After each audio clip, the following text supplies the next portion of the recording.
I used to believe that silence kept a family together. I used to think that swallowing pain was better than starting a war.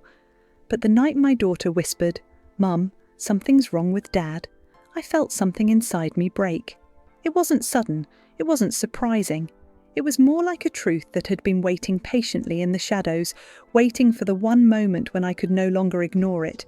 And that moment was standing in front of me with trembling hands and red eyes. For years I had been married to a man who carried storms inside him.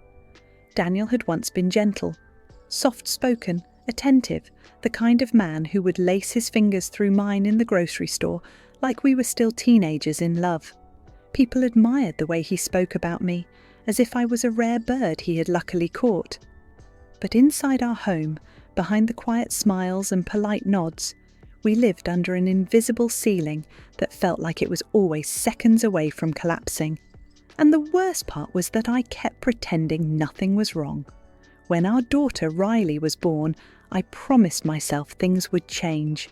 I pictured a new chapter, a rebirth for our little family. But instead, Daniel changed in ways I didn't see coming. His stress became anger, his insecurity became control, and his love, if that's what it was, became something sharp, unpredictable and terrifying. Still, I stayed. Mothers stay, wives fix. That's what I told myself. But that night, when 16-year-old Riley stood in my bedroom doorway, scared to speak, I felt every lie I'd ever told myself collapse inside my chest. She was shaking, not violently, just enough for me to notice something was deeply wrong. I reached for her hands, and she flinched, not from me, from touch itself. She whispered, "Mum, I don't feel safe here anymore." Just those 9 words were enough. My skin went cold. My heart began to race so fast that my breath couldn't keep up. I kept my voice low, calm, steady, like mothers do when everything is falling apart, but they still need to be the safest place in the room. "Tell me what happened," I said. But she shook her head. Tears slid down her cheeks, falling one by one like they were burning through her skin. "I don't want to cause problems," she whispered. "You already have so much to deal with." That sentence cut deeper than anything Daniel had ever done. My daughter didn't want to cause me trouble. She was protecting me, a child protecting her mother from the man we should have been protected from. And that was the moment I realized how blind I'd been, how much pain she had carried alone because she didn't want to add weight to my shoulders. I pulled her into my arms. She stiffened before she melted, slowly, like someone who had forgotten what safety felt like. She cried into my shirt, small, broken sounds that ripped through me. I didn't need details. I didn't need an explanation. A mother always knows when her child has suffered something they should never have had to endure. "Where's your father now?" I asked. She swallowed hard. "In the kitchen. He left earlier, but he came back, and he was angry, really angry." I felt my breath catch. Daniel had moods like earthquakes, unpredictable, violent and impossible to predict. I walked to the kitchen doorway slowly, quietly. He was sitting at the table, staring at nothing, tapping his fingers like his own thoughts were attacking him. He didn't look at me. He didn't acknowledge my presence. All the warmth he once had was gone, replaced with something cold, detached, calculating. "Daniel, we need to talk," I said. He didn't blink. "Not now." "It's important." His jaw clenched. The tapping stopped. He lifted his eyes, and for a split second, I remembered the man I used to love. Then it vanished beneath a look that made my stomach twist. "If this is about Riley," he said, "I already handled it." Handled it. Handled it. The words made my blood run cold. What did that even mean? What had he done? What had she told him? My instinct screamed to grab my daughter and run, but fear pinned me in place, holding me inside that kitchen with a man who no longer saw us as family, but as property. "What did you say to her?" I asked. He leaned back slowly, crossing his arms.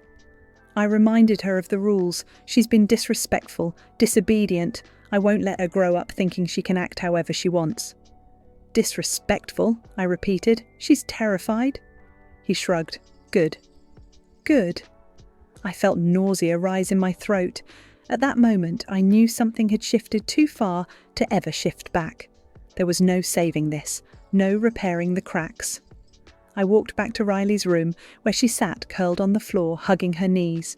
I wrapped my arms around her and whispered, "I'm getting you out of here." She exhaled a breath that sounded like she'd been holding it for years, but neither of us expected what would happen next. Because the moment a woman tries to break free, the world doesn't applaud her. It questions her, it doubts her, and sometimes it believes the monster she's running from. This was only the beginning. I didn't sleep that night. I sat on the edge of Riley's bed, watching her breathe like I was guarding the last light left in our home. Every time the floor creaked in the hallway, her body jerked and my hand moved instinctively to her shoulder to calm her. She kept whispering apologies between half-dreams, as if she thought fear itself was a sin. I hated myself for letting it get this far. I hated that I had allowed Daniel to grow into someone who had the power to scare our daughter into silence. As the sky shifted from black to grey, I made a decision that felt like slicing myself open. We would leave. Not tomorrow, not next week. Today. Before he woke, up and filled the house again with that quiet, heavy dread he carried like a second skin. I packed what we could fit into 2 bags, clothes, documents, the little pieces of our life that still belonged to us. Every zipper felt like a scream. Every step felt like it might wake the man whose anger could destroy everything in seconds. The house felt dangerous, like the walls themselves were listening. Riley moved slowly, trying not to cry, but every now and then her breath hitched in her throat. "Mum, what if he hears her?" she whispered. "Then we run," I whispered back, "and we don't look back." When we reached the front door, my hands trembled so badly I struggled with the lock. My heart slammed against my chest like a trapped animal. I could hear nothing in the house behind us, no footsteps, no breathing, no sign that Daniel knew we were slipping through the cracks of his control. But right as the lock finally clicked open, a voice sliced through the silence. "Going somewhere?" I froze. Riley's grip on my arm tightened until it hurt. I turned slowly and saw Daniel standing at the end of the hallway. His eyes weren't wild or furious. They were calm, too calm. That was always the worst version of him, the controlled one, the calculating one. "We're leaving," I said, forcing my voice not to shake. "You need help, Daniel. Riley needs space. We're going to stay with my sister for a while." He stepped forward, hands in his pockets like he was strolling through a park. "You think taking her away from me is going to fix something? You think walking out that door makes you safe?" I pulled Riley behind me. "Yes," I said, "it does." He laughed, soft, almost amused. "You're making a mistake." I reached behind me, pushed the door open and whispered to my daughter, "Go." She ran. I followed. And then I heard him move, the sound of fast, heavy footsteps shaking the hardwood floor. I didn't look back, not until we reached the car. He stopped on the porch, breathing hard, gripping the railing like he was holding himself back by force. He didn't yell. He didn't threaten. He just stared with eyes that made my blood go cold. "You're going to regret this," he said. The drive to my sister's was silent. Riley stared out the window like she was trying to memorize what freedom looked like. I kept checking the mirror, expecting Daniel's truck to suddenly appear behind us, headlights blinding, horns screaming. He didn't chase us. That scared me more than if he had. My sister opened the door with confusion in her eyes that turned quickly into worry when she saw our faces. She didn't ask questions. She just let us in. For a few hours I allowed myself to believe we were safe. I let Riley shower, eat, sleep in a room with a lock on the door. I let myself breathe. But safety is fragile, and monsters don't give up their power quietly. That afternoon, my phone rang. It was the police. At first, I thought something had happened to Daniel. But when the officer asked if I could come to the station for a conversation, my stomach twisted. Something was wrong. When we arrived, the officer, a tall man with tired eyes, asked us to sit. He folded his hands like he was preparing to deliver bad news. "Your husband came in earlier today," he began. "He filed a report claiming you abducted your daughter and fled the home without cause." "Abducted?" I repeated, my voice cracking. "She's my child." "He says," the officer continued carefully, "that Riley has been acting out, skipping school, lying, and that you've been unstable lately. He claims he's worried for her safety."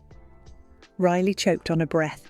I felt my entire body go cold. Daniel had beaten us here. He had written the story first, and the world was already believing it. "That's not true," I said firmly. "None of that is true. My daughter was scared of him." The officer frowned. "Did he hurt her?" I looked at Riley. Her face went pale, her hands twisting in her lap. "Sweetheart," I whispered, "you don't have to say anything you're not ready to say." She shook her head, terrified to speak, terrified not to speak. The officer leaned back slightly, misreading her fear. "Ma'am, without evidence and without a statement from her, it looks like a custody dispute that escalated." "No," I said, my voice rising. "This is not a dispute. This is a cry for help." But the officer's expression told me everything. Daniel's calm lies sounded more believable than our shaking truth. And that was the moment I realised something horrifying. The man we ran from had power in places we couldn't see, and he wasn't done with us. Not even close. The moment we stepped out of the police station, the air felt heavier, like the world had tilted slightly in Daniel's favour. Riley clung to my sleeve, her eyes darting around as if he might appear from behind a car or step out of a shadow. I kept telling her we were okay, but even I didn't believe the words anymore. Fear has a way of settling into your bones, making every streetlight look suspicious, every passerby look dangerous. My sister tried to comfort us when we returned, but her face was tight with worry. She had always trusted the system. She believed good people were protected and bad people were exposed. Now she watched the truth unravel in ways that made her question everything. That night, as Riley slept in the guest room, I sat alone at the kitchen table, staring at my phone. 3 missed calls from Daniel, 6 messages, all playing out like a performance for an audience he already knew he was convincing. We could have talked about this. You didn't have to run. You're hurting Riley more by keeping her away from me. Come home. We'll pretend this didn't happen. The last message made my skin crawl. The police know the truth. They're going to call again. You can't hide behind lies forever. I wanted to throw the phone across the room. Instead, I turned it off and locked it in a drawer. But the silence after felt worse than the messages. The next morning, 2 officers knocked on my sister's door. Riley froze at the sound. My heart plummeted to my feet. My sister opened the door slowly, her voice shaking as she asked if everything was okay.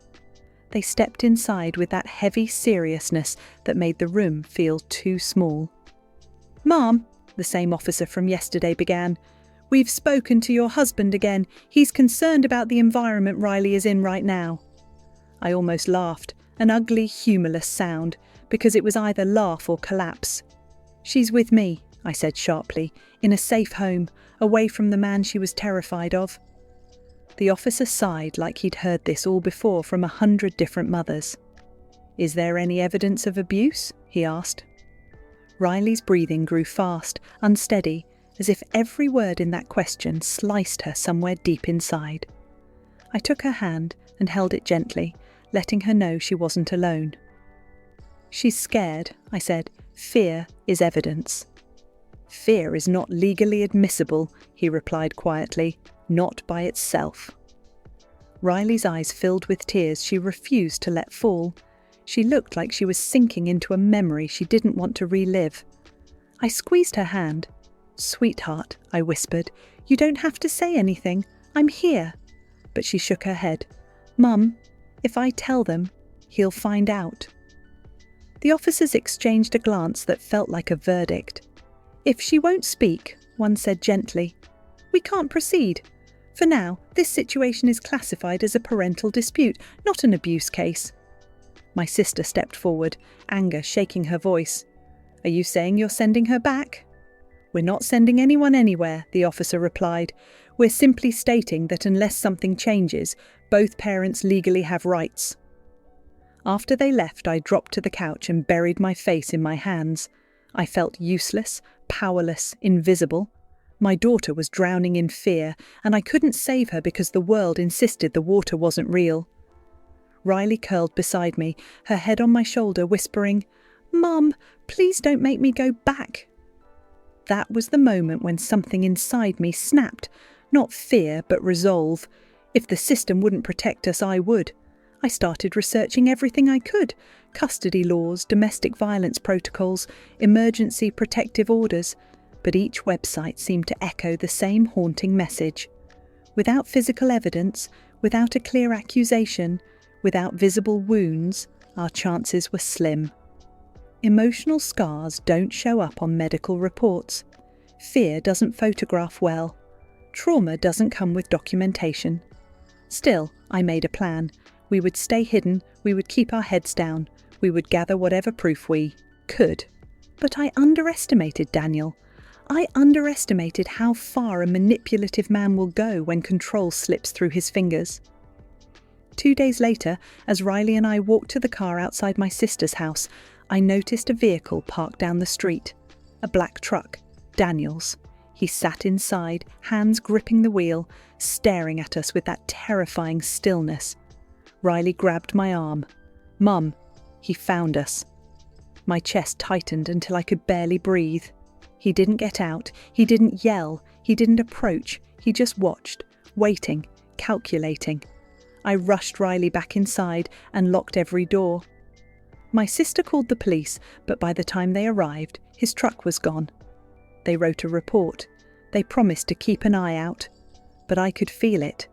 Daniel had begun a new game, one where he didn't need rage or shouting to scare us. He just needed presence. A shadow in the corner of our lives. A reminder that monsters don't always break down doors.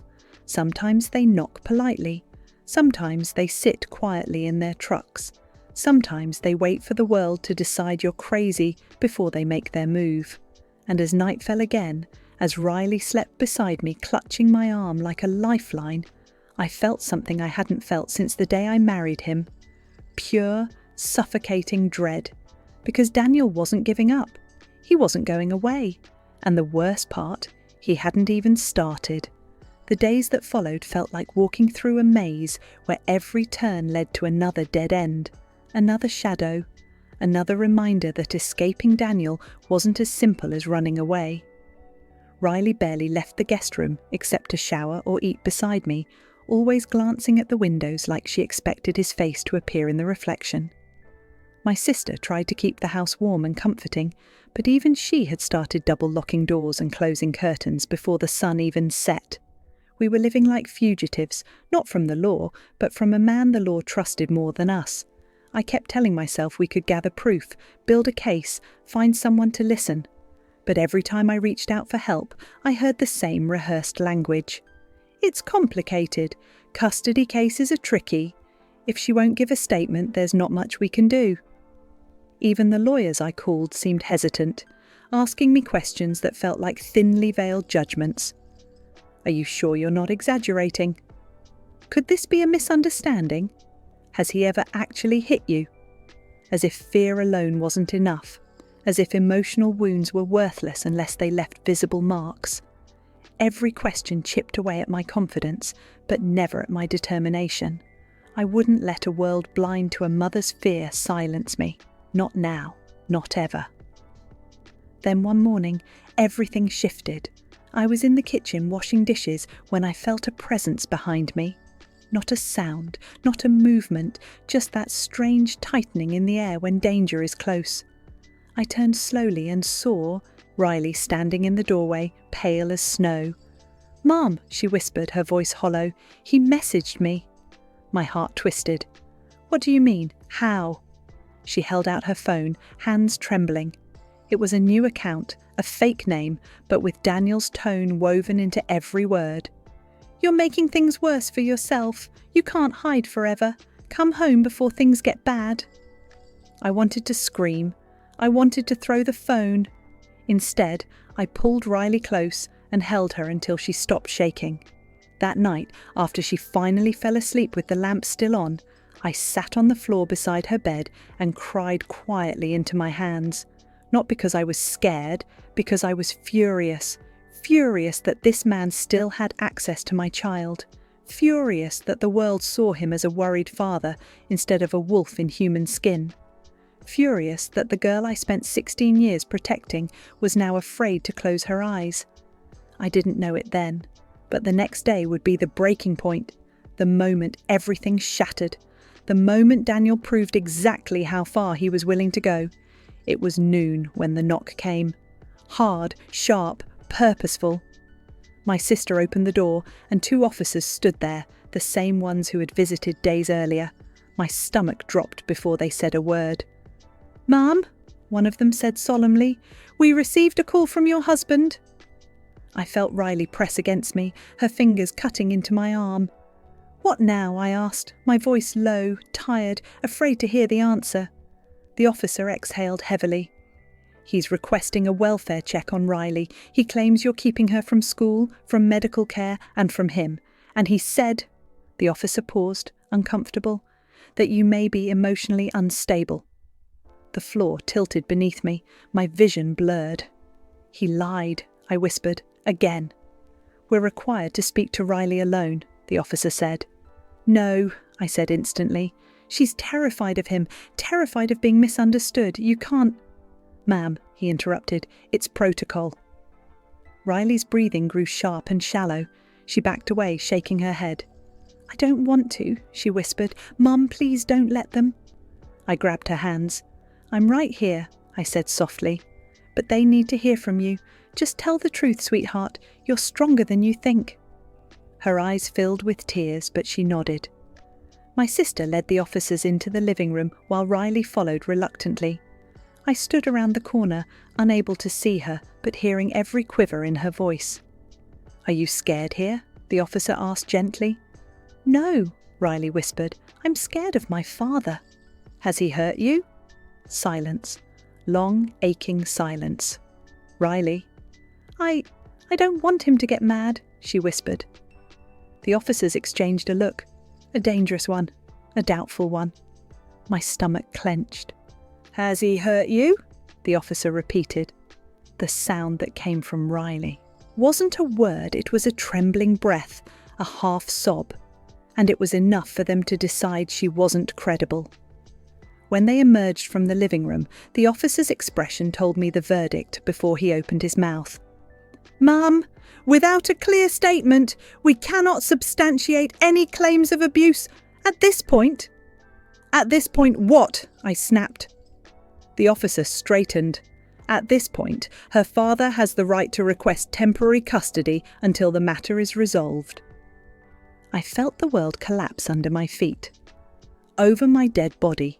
"Ma'am, you're not taking her," I said, my voice shaking with rage. "She is safe here. She is finally safe." But the officer's eyes softened in pity. Pity. "We don't want things to escalate," he said quietly. "But if you refuse to comply with court orders, we will be forced to intervene." Riley sank to the floor, sobbing. I dropped beside her, holding her as officers stood by, waiting for compliance. This was the moment I realised the truth no mother wants to believe. Sometimes the biggest threat to a child's safety isn't the monster in the house. It's the system that hands the monster the key. I held Riley until her shaking stopped, even though mine never did. The officers waited near the door like they were standing guard over a crime scene, except the only crime here was how easily the truth could be buried beneath confidence and manipulation. I kept thinking over and over that if I screamed loud enough someone would finally hear us, but I'd screamed in silence for years and all it ever did was echo inside my own ribs. When the officers left, with warnings about future compliance and pending custodial review, my sister finally let out a breath she'd been holding for so long that her voice cracked when she tried to speak. "This is insane," she whispered. "They're treating you like the problem." I nodded, even though the word problem felt too fragile, too small to describe the hell we were trapped in. Riley sat curled on the couch, her face buried in a pillow, her breaths coming in quick, shallow bursts. I knelt beside her, brushing her hair gently, whispering that I wasn't going to let anyone take her. But even as the words left my mouth, I hated myself for how weak they sounded. I had promised to protect her once already, and look where we were now, running, hiding, drowning in a system that asked for proof while ignoring wounds they couldn't see. That night, I knew sleep wouldn't come. I sat by Riley's bed again, watching her chest rise and fall in restless waves. I kept imagining the officers returning with a court order. I kept imagining Daniel smiling triumphantly as they handed him the daughter he terrified. Every scenario felt like losing her, and losing her felt like losing myself. Sometime after midnight, my sister came into the room and sat beside me, handing me a cup of tea I knew I wouldn't drink. "You can't stay like this," she murmured. "You need a plan." I laughed weakly. A plan? The police don't listen. Lawyers want evidence. Daniel knows exactly how to twist everything. What plan is left? She kept her eyes steady. The kind where you stop playing defense and start fighting back. Her words hit me like a slow, heavy wave. I had been running, shielding, begging, pleading, but fighting. That was something I'd forgotten how to do. She continued softly. There are shelters, advocates, people who specialize in cases like this. You need allies who understand men like him. I knew she was right, but the mere idea of uprooting Riley again, another place, another roof, another reminder that her father's shadow was still chasing her, felt cruel. What if leaving makes things worse? I whispered. What if we go somewhere else and they say the same thing? What if... My sister took my hand. What if staying gets her taken away? That was the moment my fear finally broke, not into panic, not into despair, but into resolve, cold, sharp, unmistakable. By morning, I had contacted a domestic violence advocate. The woman on the phone had a calm, steady voice that made my chest loosen for the first time in days. She didn't say, "Are you sure?" She didn't say, "Is this a misunderstanding?" She didn't question my stability or Riley's fear. She simply said, "You're not alone. We see cases like this every day. We can help." It was the first time in this entire nightmare that I felt heard, truly heard. She explained our rights. She explained how manipulative partners often weaponize the system. She explained how to document behaviours, even small ones. She told me exactly what a court would need, what options we still had, what steps we could take. And every word she said was like a rope thrown out to someone drowning. When I hung up, I finally felt like we had a foothold, but hope is fragile, and fragile things can break in the wrong hands. That afternoon, I gathered Riley and told her we had somewhere safe to go. Somewhere with counsellors and legal advocates, somewhere that specialised in protecting women like us. She looked scared but relieved, clinging to the idea that maybe we weren't helpless after all. We packed quietly, quickly, intentionally, but as we were carrying the last bag to the car, I saw something that froze my blood cold. A familiar truck at the end of the street. Daniel's, again. This time, he didn't stay in the truck. He stepped out, slow, calculated, like he had all the time in the world. Riley gasped and stumbled backward, nearly dropping her bag. My sister stepped between us and the street, but we all knew a body wasn't enough to block the kind of threat he carried. He walked closer, hands in his pockets, expression flat but eyes burning with a victory he hadn't earned yet. "You think you can keep hiding?" he asked. His voice wasn't loud. It didn't need to be. It slithered through the air like poison. I stood firm, even though my knees felt weak. "Leave us alone, Daniel." He shook his head slowly, almost pityingly. "This is what you're teaching her? Running, lying, making her afraid of the only parent who actually cares?" Riley's voice cracked on a whisper. "You scare me." For a moment, just a moment, his facade slipped. Something dark flickered across his face, something sharp and offended. He masked it quickly, but I saw it. The officers might not believe us. The world might not believe us. But Daniel had just heard the truth from the one person he still believed he controlled. And he didn't like it. Not one bit. He stepped closer, too close. "You'll regret filling her head with this," he said, pointing at me. "This isn't over. The court will hear my side. They already have." My heart hammered. That was the moment I realized. He wasn't trying to scare us anymore. He was preparing for war, and the system might just help him win. Daniel stood there, staring at us with the kind of confidence only a man who believes the world is on his side can have. His voice was calm, but every word carried an unspoken threat, a warning that he wasn't just fighting for custody. He was fighting for control, for power, for the twisted sense of ownership he believed he had over us. I wanted to drag Riley into the car and speed away, but something inside me whispered that running now would only feed his lies, make us look evasive, guilty, unstable, everything he had been accusing us of. So instead, I stepped forward, heart pounding so hard I felt it in my throat.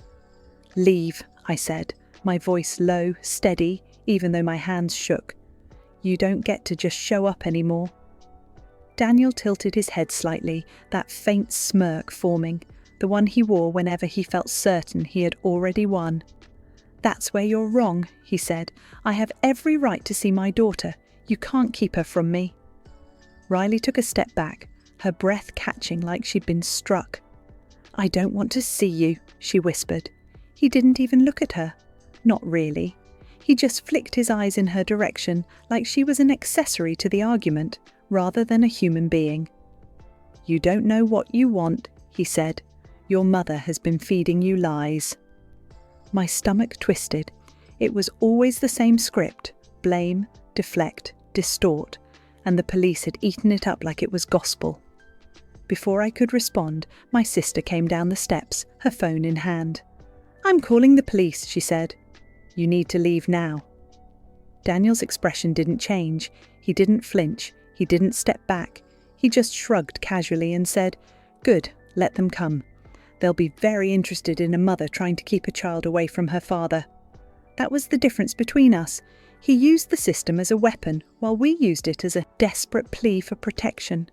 But protection doesn't come to those who whisper. It comes to those who shout the loudest. And Daniel had been shouting first. As he walked back to his truck, Riley grabbed my hand, tears streaming down her face. "Mum," she said, "he's not going to stop, is he?" I wrapped my arms around her, holding her tightly, my own breathing uneven. "No," I whispered, "but neither are we." That night, after the police arrived, too late, as always, we sat around the kitchen table with the domestic violence advocate on speakerphone. Her voice was firm, focused, steady in a way that made me believe we still had a chance. "You need to document everything," she said. "Every message, every appearance, every time he shows up. Judges don't care about emotions, they care about patterns."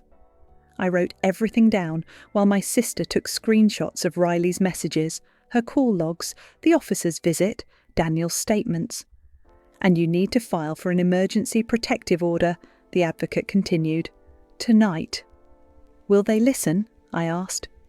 She hesitated before answering, as if choosing her words carefully. "They might not, but filing creates a trail, and a trail can save you." So I did.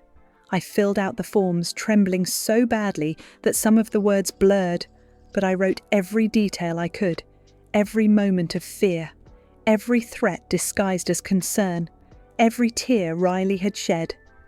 I submitted the paperwork online, hit the final button, and stared at the confirmation page like it was both a lifeline and a gamble. That night, sleep came in short, broken pieces. Every creak in the house jolted me awake. Every shadow outside the window made my pulse race. In the early morning hours, I found myself sitting at Riley's bedside again, brushing her hair gently as she slept. She looked younger in the dim light, like the little girl who used to crawl into my lap after nightmares and whisper, "Don't let the monsters get me." I'd always promised I wouldn't. I didn't know then how complicated monsters could be. Around 7 a.m, my phone buzzed with an email notification. The protective order hearing had been scheduled for tomorrow. My heart pounded. This was it, our chance, our moment to finally be heard. I tried to keep my hopes small, grounded, realistic, but the idea of walking into a courtroom and telling the truth gave me a flicker of strength I hadn't felt in weeks. But then, the doorbell rang, loud, sudden, violent. Riley shot upright, eyes wide. I froze for a second, breath trapped in my chest.